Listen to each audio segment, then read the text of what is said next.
Happy New Year, everyone. I hope you had a great holiday, a restful holiday, and hopefully you were able to spend some time with your family and not too bitten by the COVID bug that seems to be going around and the cold bug that seems to be going around. Market stats are out, and obviously it's no secret that 2021 was a fantastic year for real estate, and partially thanks to COVID.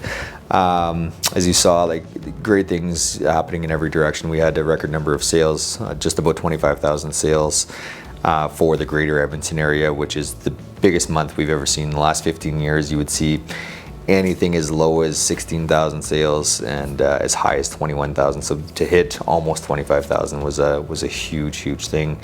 So that was one of the good news. We saw a lot of record-setting numbers for luxury real estate. We saw every price or every category of real estate come up in price a little bit. The average ended up at around 5%.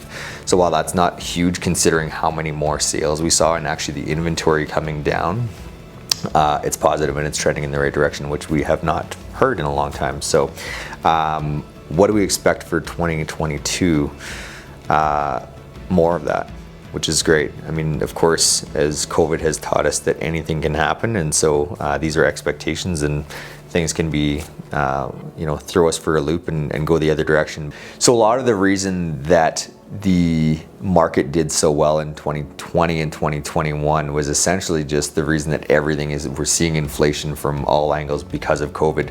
The difference with 2022 now is going to be that Alberta has many other good things coming that are helping drive that. So we're going to see a lot of in-migration. We're seeing oil prices come up. We're seeing, which is driving jobs. We're seeing a lot of attraction to the Alberta market.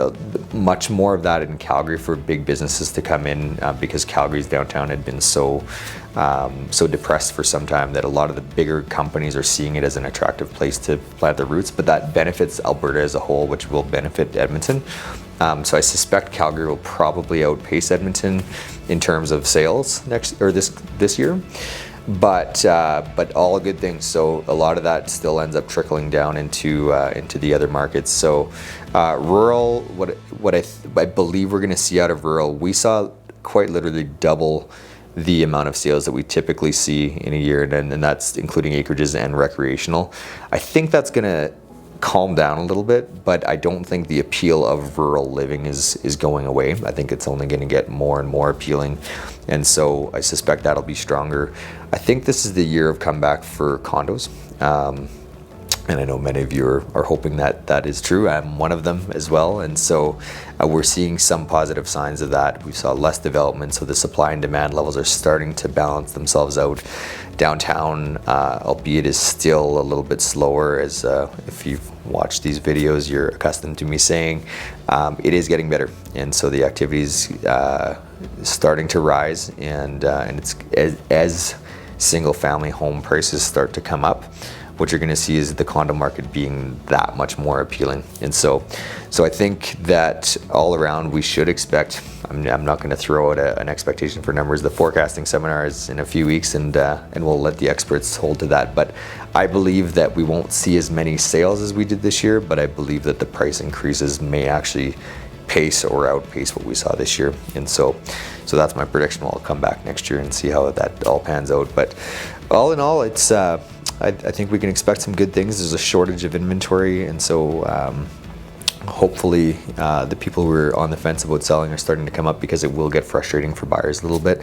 So if you've been thinking about selling, obviously in most categories, it actually is a really great time to do that and start talking about it potentially even before the spring.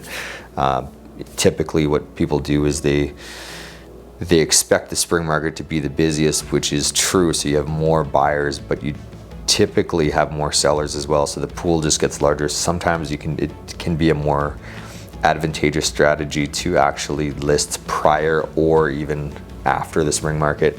Not necessarily always the case, but obviously that's something you can chat with us about if you would like to.